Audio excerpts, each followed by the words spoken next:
This video is sponsored by The Daily Upside, a free business and finance newsletter delivered every single weekday.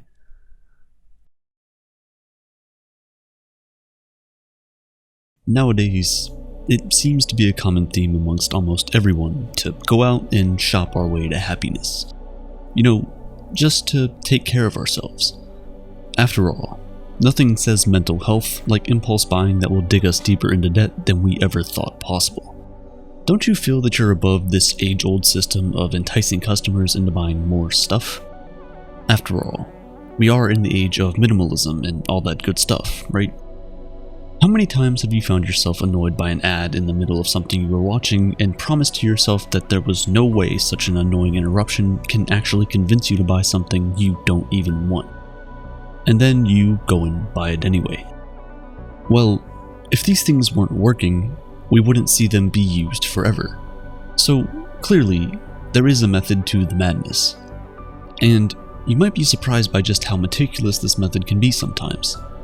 Of course, you and I know some of the basic stuff, like placing commonly bought items at the end of a store so that customers have to walk through most of it and therefore be exposed to other products to get to the ones they really need.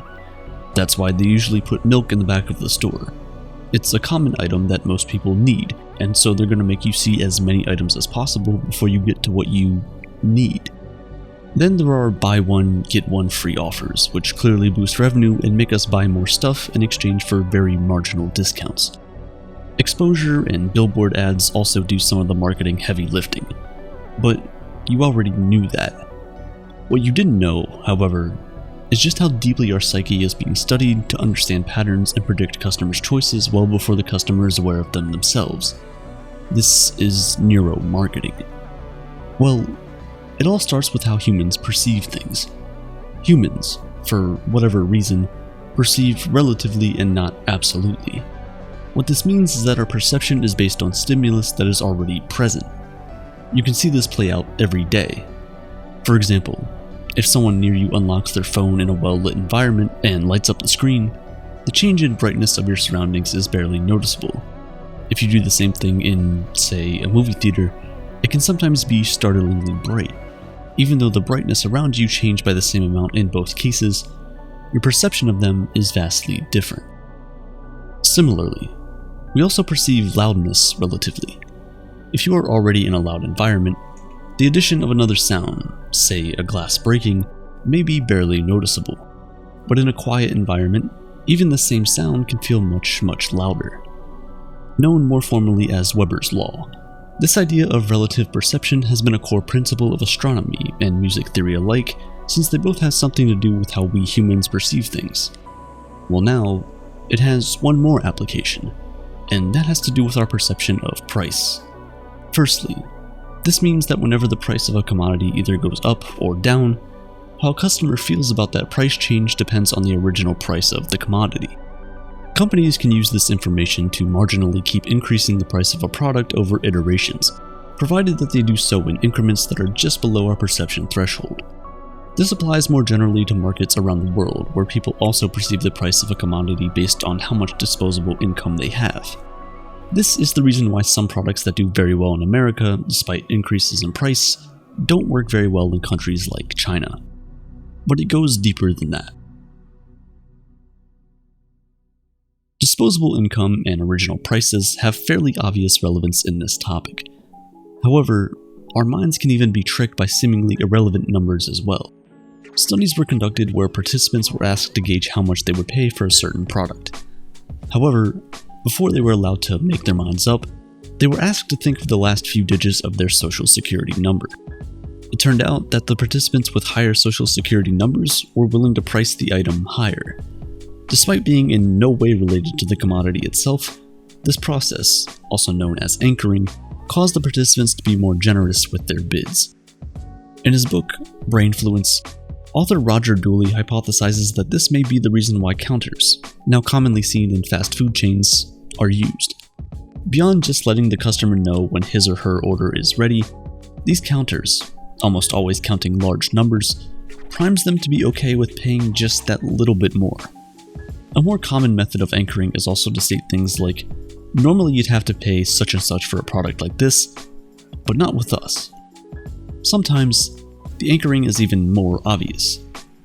For example, do you remember how much the iPhone cost when it came out in 2007? It was over $499, and in some places even higher. That's a tall order, especially if you consider that it was for a product that many people were not really familiar with. Even in today's standards, with hardware that is orders of magnitude better, some phones, including Apple's own iPhones, are cheaper than that. So, why did marketing genius Apple do such a thing? They possibly just used the demand curve to the best of their ability. First, set the price as high as you can, since every market has a certain percentage of people that can pay even the inflated prices, assuming they like the product. Once you have exhausted that demographic, drop the prices significantly, which is exactly what Apple did. By the time the iPhone 3G came out, some retailers were selling it for as low as $199. By this point, there were enough people owning iPhones that people started familiarizing themselves with the product. And by dropping the price so much, Apple made it seem like they were giving the phone away on a massive discount. The initial $500 to $600 price was seemingly just an anchor that made the eventual price seem like a total steal. There is one more thing. You know how Apple always prices things $1 less than the big number? Like $499 instead of just $500, and $999 instead of just $1,000. Well, I used to think that when we pay $499 for something, we feel as though we are paying $400 and something, as opposed to just flat out $500. We feel closer to $400 than to $500. However, this is not entirely true. For things that are priced at whole numbers, our minds like to think that a fair price would also be a whole number increments below it, meaning something that has a list price of $20 probably registers as deserving $17 or $18. Meanwhile, if something is priced at $19.95, our brains think a deserving price would be $19.50 or $19.30. So, despite the fact that $19.95 is lower than the $20 price tag, surprisingly enough, you would have much happier customers if you were to accept just a few less cents. A University of Florida study tested this idea where participants were asked to estimate the actual price of things put on auction. The three prices were $4,988, $5,000, and $5,012. Realistically speaking, they were all very close to each other. The group that was tasked with estimating the price of the $5,000 thing estimated the lowest prices of them all. Even the $5,012 group, at just $12, or 0.0024% more, were willing to pay more for the same item. It's all in your head, truly. Companies also sometimes place products that they know won't sell well just to make other products seem more desirable. Again, humans like relative improvements. Remember that. These marketing decoys help offers look much better than they actually are. In the book Predictably Irrational, the author Dan Ariely mentions an experiment where participants were offered two offer sets. The offers were as follows. Offer A included a $59 internet-only subscription or a $125 internet and print subscription. Offer B also included a $59 internet-only subscription, but included both a $125 print subscription and a $125 internet and print subscription. In Offer B, it wouldn't make much sense to just choose the print subscription at a $125 price point when you could also get the internet subscription for essentially an extra $0. And this was clearly shown in the results. Want to guess which one generated the most revenue? The Offer B set generated nearly 45% more revenue compared to Offer A. The customers didn't choose anything they didn't choose before, namely the option to purchase the print-only subscription, but just its presence made the other two offers look much more desirable. Instead of competing with other companies using decoy products, companies can essentially micro-compete within their own products and generate more revenue. It's all a game. Then there are smaller tricks that the companies employ on a regular basis. One is to slightly increase the font size of the products you want sold. The slight change is barely perceptible, but subconsciously, we register it as something more worthy of our attention. Another is to offer customers better, but not necessarily overwhelming, choices. This is where services like Amazon have truly cemented their position. Amazon has the resources not only to sell a lot of products, but also to organize them in the right way and only present to the customers what they're most likely to buy. Other companies can sometimes overwhelm the customer with too many flashy options, especially during Black Friday sales, which confuses them and makes the purchase seem that much harder to make. These are still things you and I can see and put our finger on. Companies go much further than that to make the customer feel safer to spend more. Olfactory association is one of the ways in which this is accomplished. Olfactory is the sensation of smell. According to some reports, as much as 75% of all our sensation has got to do with smell.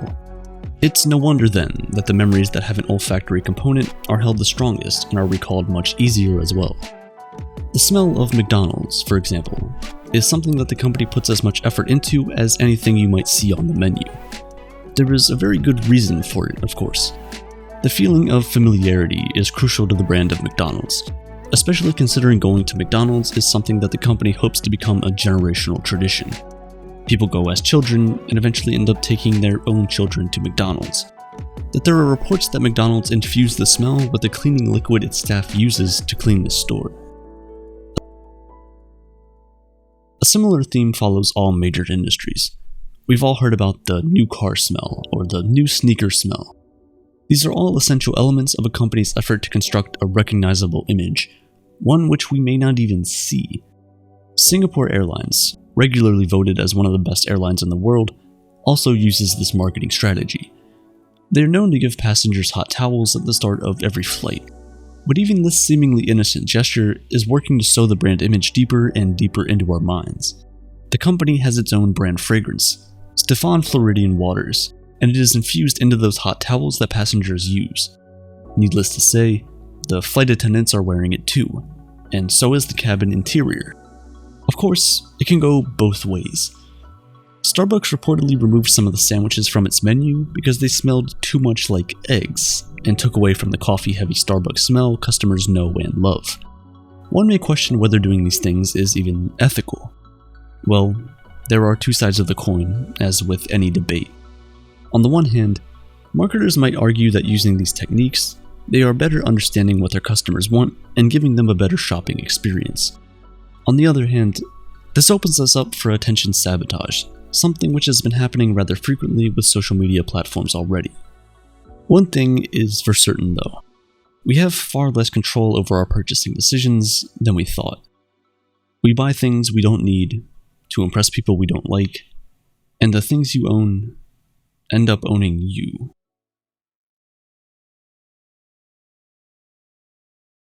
This video is sponsored by The Daily Upside, a free business and finance newsletter delivered every single weekday.